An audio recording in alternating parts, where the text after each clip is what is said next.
Meaning of hi-hat. Hi-hat. Hi-hat. Hi-hat. Hi-hat. A hi-hat is a type of cymbal often used in drum sets. It consists of two cymbals, one placed on top of the other, that are operated by a foot pedal. When the pedal is pressed, the cymbals come together and produce a sharp, crisp sound.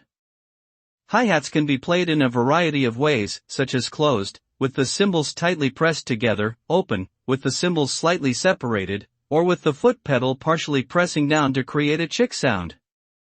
Hi-hats are commonly used in many genres of music, including jazz, rock, and pop.